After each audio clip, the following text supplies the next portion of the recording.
ನಾಳೆ 5ನೇ ಹಂತದ ಚುನಾವಣೆ, ಒಟ್ಟು 7 ಹಂತದ ಚುನಾವಣೆಗಳ ಪೈಕಿ 5ನೇ ಹಂತದ ಚುನಾವಣೆ ನಡೆಯುತ್ತೆ. ಸೊ ಈಗಾಗಲೇ 438 ಕ್ಷೇತ್ರಗಳಿಗೆ 543 ಕ್ಷೇತ್ರಗಳ ಪೈಕಿ 438 ಕ್ಷೇತ್ರಗಳಿಗೆ 428 ಕ್ಷೇತ್ರಗಳಿಗೆ ಈಗಾಗಲೇ ಮತದಾನ 4 ಹಂತಗಳಲ್ಲಿ ನಡೆದು ಹೋಗಿದೆ. 5 ಹಂತದ ವೋಟಿಂಗ್ ನಡೆದಿದೆ. ನಾಳೆ 6ನೇ ಹಂತದ ಮತದಾನ, ನಾಳೆ 6ನೇ ಹಂತದ ಮತದಾನ, ಇದಾದ ನಂತರ 1 ಹಂತದ ಮತದಾನ ಬಾಕಿ ಇದೆ. ನಾಳೆ 6ನೇ ಹಂತದ ಮತದಾನ ನಡೆದಿದ್ದು ಸೋಲು ಗೆಲುವಿನ ಲೆಕ್ಕಾಚಾರದ ಮಧ್ಯೆ ಚುನಾವಣೆ ಬಹಳ ಮಹತ್ವ ಪಡೆದುಕೊಂಡಿದೆ. 8 ರಾಜ್ಯ ಮತ್ತು ಕೇಂದ್ರಾಡಳಿತ ಪ್ರದೇಶದ 58 ಲೋಕಸಭಾ ಕ್ಷೇತ್ರಕ್ಕೆ ನಾಳೆ ಮತದಾನ ನಡೆಯುತ್ತೆ. ಇದರ ಬಗೆಗಿನ ಒಂದು ರಿಪೋರ್ಟ್ ನಿಮ್ಮ ಮುಂದೆ.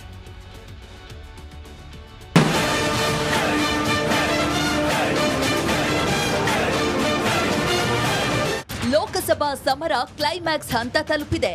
ಎಲ್ಲ ಪಕ್ಷಗಳು ಸೋಲು ಗೆಲುವಿನ ಲೆಕ್ಕಾಚಾರದಲ್ಲಿವೆ. ಕೇಸರಿ ಸೇನೆ ಮತ್ತೊಮ್ಮೆ ಕಮಾಲ್ ಮಾಡುವ ಹುಮ್ಮಸ್ಸಿನಲ್ಲಿದೆ. ವಿಪಕ್ಷಗಳು ಕೂಡ ಬಿಜೆಪಿಯನ್ನ ಮಣಿಸಿ ಅಧಿಕಾರದ ಚುಕ್ಕಾಣಿ ಹಿಡಿಯುವ ಕನಸು ಕಾಣುತ್ತಿದೆ. ಇದರ ಮಧ್ಯೆ ನಾಳೆ 6ನೇ ಹಂತದ ವೋಟಿಂಗ್ ನಡೆಯಲಿದೆ. 8 ರಾಜ್ಯ ಮತ್ತು ಕೇಂದ್ರಾಡಳಿತ ಪ್ರದೇಶದ 58 ಕ್ಷೇತ್ರಗಳಲ್ಲಿ ಚುನಾವಣೆ ನಡೆಯಲಿದೆ. ಜಮ್ಮು ಮತ್ತು ಕಾಶ್ಮೀರದ ಅನಂತನಾಗ್, ರಜೌರಿಯಲ್ಲಿ 3ನೇ ಹಂತದಲ್ಲಿ ಮುಂದೂಡಲಾಗಿದ್ದ ಚುನಾವಣೆಯನ್ನ ಈಗ 6ನೇ ಹಂತದಲ್ಲಿ ನಡೆಸಲಾಗುತ್ತದೆ. ದೆಹಲಿ, ಹರಿಯಾಣ, ಬಿಹಾರ ಮತ್ತು ಉತ್ತರ ಪ್ರದೇಶದಲ್ಲಿ ಈ ಬಾರಿ ಹೆಚ್ಚು ಸ್ಥಾನ ಗೆಲ್ಲೋ ನಿರೀಕ್ಷೆಯಲ್ಲಿ ಕಾಂಗ್ರೆಸ್ ಇದೆ. ಈವರೆಗೆ 25 ರಾಜ್ಯಗಳು ಮತ್ತು ಕೇಂದ್ರಾಡಳಿತ ಪ್ರದೇಶಗಳ 543 ಕ್ಷೇತ್ರಗಳಲ್ಲಿ 428 ಕ್ಷೇತ್ರಗಳಲ್ಲಿ ಮತದಾನ ಪೂರ್ಣಗೊಂಡಿದೆ. ಕೊನೆಯ ಹಂತದ ಮತದಾನ ಜೂನ್ 1ರಂದು ನಡೆಯಲಿದ್ದು ಜೂನ್ 4ರಂದು ಅಭ್ಯರ್ಥಿಗಳ ಭವಿಷ್ಯ ಹೊರಬೀಳಲಿದೆ.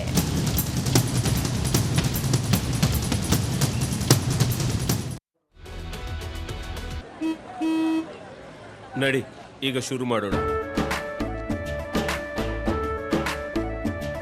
ಕೇಸರಿಯಿಂದ ಮನೋಲ್ಲಾಸ ಮನಸ್ಸು ಮತ್ತೇರಿ ಕುಣಿದಾಡಿದೆ ನೋಡು, ಮನಸ್ಸು ಮತ್ತೇರಿ ಕುಣಿದಾಡಿದೆ ನೋಡು. ಕ್ಷಣ ಕ್ಷಣವೂ ಆಚರಿಸಿ ಕೇಸರಿ ಹಬ್ಬ. ವಿಮಲ್ ಬಾಯಲ್ಲಿ ಹೇಳಿ ಕೇಸರಿ.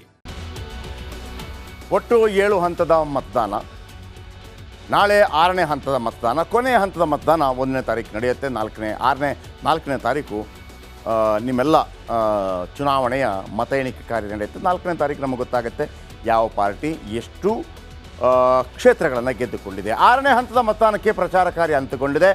ನಾಳೆ ಬೆಳಗ್ಗೆ 7ರಿಂದ ಸಂಜೆ 6 ಗಂಟೆವರೆಗೆ ಮತದಾನ ನಡೆಯುತ್ತೆ. ಬರೋಬ್ಬರಿ 58 ಲೋಕಸಭಾ ಕ್ಷೇತ್ರಗಳಿಗೆ ವೋಟಿಂಗ್ ನಡೆಯುತ್ತೆ ಬೆಳಗ್ಗೆ 7 ಗಂಟೆಯಿಂದ. ಈ 58 ಲೋಕಸಭಾ ಕ್ಷೇತ್ರಗಳಲ್ಲಿ ಬರೋಬ್ಬರಿ 889 ಅಭ್ಯರ್ಥಿಗಳು ಕಣದಲ್ಲಿದ್ದಾರೆ. ಬರೋಬ್ಬರಿ 8 ರಾಜ್ಯಗಳಲ್ಲಿ ನಡೆಯಲಿದೆ ಮತದಾನ. 8 ರಾಜ್ಯದಂದರೆ ಸ್ವಲ್ಪ ಯಾವುದೆಲ್ಲ? ಜಾರ್ಖಂಡ್, ಹರಿಯಾಣ, ಉತ್ತರ ಪ್ರದೇಶ, ಬಿಹಾರ, ದೆಹಲಿ, ಜಮ್ಮು ಕಾಶ್ಮೀರ, ಒಡಿಶಾ ಮತ್ತು ಪಶ್ಚಿಮ ಬಂಗಾಳದಲ್ಲಿ ಮತದಾನ ನಾಳೆ ನಡೆಯುತ್ತೆ. 8 ರಾಜ್ಯ 58 ಸೀಟ್. ಯಾವ್ಯಾವುದು? ಈಗ ಕರ್ನಾಟಕದಲ್ಲಿ 28 ಇದೆ. ಆಲ್ರೆಡಿ 2 ಹಂತಗಳಲ್ಲಿ, ಅಂದರೆ 2 ಹಂತಗಳಲ್ಲಿ ಚುನಾವಣೆ ನಡೆಯಿತು. ಅದು 2ನೇ ಮತ್ತು 3ನೇ ಹಂತದಲ್ಲಿ ಚುನಾವಣೆ ನಡೆದೋಯ್ತು. ಯಾವ್ಯಾವ ಕ್ಷೇತ್ರಗಳಿಗೆ ನಾಳೆ ಚುನಾವಣೆ ನಡೆಯುತ್ತೆ ನೋಡಿ. ದೆಹಲಿಯಲ್ಲಿ ಒಟ್ಟು ಸೀಟ್ ಇರೋದೇ 7ಕ್ಕೆ 7 ಸೀಟ್ಗಳಲ್ಲಿ ನಾಳೆ ದೆಹಲಿಯಲ್ಲಿ ಚುನಾವಣೆ ನಡೆಯುತ್ತೆ. ದೆಹಲಿಯ ಚುನಾವಣೆಯ ಮಹತ್ವ ಯಾಕಪ್ಪ ಅಂತಂದರೆ, ಅರವಿಂದ್ ಕೇಜ್ರಿವಾಲ್ ಜೈಲಿಗೆ ಹೋಗಿದ್ದರು, ಹೊರಗೆ ಬಂದರು, ಪ್ರಚಾರ ಮಾಡಿದರು, ಎಲ್ಲವೂ ನಡೆಯಿತು. ಇನ್ನು ಹರಿಯಾಣದಲ್ಲಿ 10 ಕ್ಷೇತ್ರಗಳಿದೆ. 10ಕ್ಕೆ 10 ಕ್ಷೇತ್ರಕ್ಕೆ ನಾಳೆ ಚುನಾವಣೆ ನಡೆಯುತ್ತೆ. ಉತ್ತರ ಪ್ರದೇಶದಲ್ಲಿ ಒಟ್ಟು 80 ಕ್ಷೇತ್ರ ಇದೆ. 80 ಅಂದರೆ ಹಂತವಾಗಿ ಅಲ್ಲಿ ಚುನಾವಣೆ, ಯಾಕಂದರೆ ದೊಡ್ಡ ರಾಜ್ಯವಾಗಿರೋ ಕಾರಣ 25 ಕೋಟಿ ಜನಸಂಖ್ಯೆ ಇದೆ ಅಲ್ಲಿ. ಸೊ ಆಗಿರುವಾಗ ಹಂತವಾಗಿ ನಡೆಯುತ್ತೆ. ಉತ್ತರ ಪ್ರದೇಶದಲ್ಲಿ 14 ಕ್ಷೇತ್ರಗಳಿಗೆ ನಾಳೆ ಚುನಾವಣೆ ನಡೆಯುತ್ತೆ. ಬಿಹಾರದಲ್ಲಿ ಉಳಿದಿರುವಂಥ 8 ಕ್ಷೇತ್ರಗಳಿಗೆ ಮಾತ್ರ ನಾಳೆ ಚುನಾವಣೆ ನಡೆಯುತ್ತೆ. ಜಾರ್ಖಂಡ್ನ 4 ಕ್ಷೇತ್ರಗಳಿಗೆ ಚುನಾವಣೆ ನಡೆಯುತ್ತೆ. ಒಡಿಶಾದ 6 ಕ್ಷೇತ್ರಕ್ಕೆ ಚುನಾವಣೆ ನಡೆಯುತ್ತೆ. ಪಶ್ಚಿಮ ಬಂಗಾಳದ 42 ಕ್ಷೇತ್ರಗಳ ಪೈಕಿ ಈಗಾಗಲೇ ಹಲವು ಕ್ಷೇತ್ರಗಳಿಗೆ ನಡೆದಿದೆ. 8 ಕ್ಷೇತ್ರಗಳಿಗೆ ಚುನಾವಣೆ ನಡೆಯುತ್ತೆ. ಜಮ್ಮು ಕಾಶ್ಮೀರದ 1 ಕ್ಷೇತ್ರಕ್ಕೆ ಮಾತ್ರ ನಾಳೆ ಚುನಾವಣೆ ನಡೆಯುತ್ತೆ. ಹಾಗಿದ್ರೆ ಬನ್ನಿ, ಯಾರೆಲ್ಲ ಭಾಳ ಪ್ರಮುಖರಿದ್ದಾರೆ. ಈಗಾಗಲೇ ನರೇಂದ್ರ ಮೋದಿ ಮತ್ತು ಇವರೆಲ್ಲ ವಾರಣಾಸಿಯಲ್ಲಿ ಸ್ಪರ್ಧೆ ಮಾಡಿದರೆ, ಈ ಬಾರಿಯ ನಾಳೆ ಚುನಾವಣೆಯಲ್ಲಿ ಯಾರೆಲ್ಲ ಇದ್ದಾರೆ? ಧರ್ಮೇಂದ್ರ ಪ್ರಧಾನ್ ಧರ್ಮೇಂದ್ರ ಪ್ರಧಾನ್ ಕರ್ನಾಟಕಕ್ಕೆ ಸ್ವಲ್ಪ ಗೊತ್ತಿದೆ. ಬಿ ಜೆ ಪಿ ಉಸ್ತುವಾರಿಯಾಗಿ ಅನೇಕ ಬಾರಿ ಬಂದಿದ್ದಾರೆ. ಧರ್ಮೇಂದ್ರ ಪ್ರಧಾನ್ ಬಿ ಜೆ ಪಿಯ ಅಭ್ಯರ್ಥಿಯಾಗಿ ನಾಳೆ ಕಣಕ್ಕಿಳಿದಿದ್ದಾರೆ. ಒಡಿಶಾದ ಸಂಬಲ್ಪುರದಿಂದ ಅವರು ಉಮೇದುವಾರಿಕೆಯನ್ನು ಸಲ್ಲಿಸಿದ್ದಾರೆ. ಮನೋಜ್ ತಿವಾರಿ ಚಿತ್ರನಟ ಹಾಗೂ ಬಿ ಜೆ ಪಿ ನಾಯಕ. ಇವರು ಈಶಾನ್ಯ ದೆಹಲಿಯಿಂದ ಕಣಕ್ಕಿಳಿದಿದ್ದಾರೆ.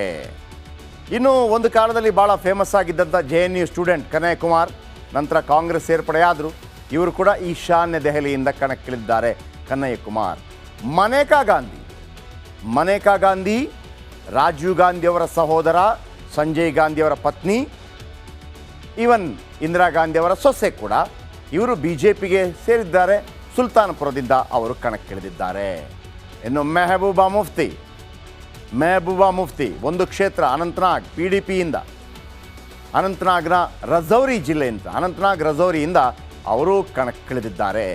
ಇನ್ನೊಬ್ಬರು ಅಜಿತ್ ಗಂಗೋಪಾಧ್ಯಾಯ, ಇವರು ಬಿ ಜೆ ಪಿ ನಾಯಕರು. ಪಶ್ಚಿಮ ಬಂಗಾಳದ ತಮಲುಕ್ ಕ್ಷೇತ್ರದಿಂದ ಕಣಕ್ಕಿಳಿದಿದ್ದಾರೆ. ಇನ್ನೋರ್ವ ನಾಯಕ Manohar Lal Khattar, B J P ಕಾರ್ಯಕರ್ತ, ಹರಿಯಾಣದ ಕರ್ನಾಲ್ನಿಂದ ಹಿರಿಯ ನಾಯಕ ಕಣಕ್ಕಿಳಿದಿದ್ದಾರೆ. ಓಕೆ, ಇದಾದ ನಂತರ ನಿಮಗೆ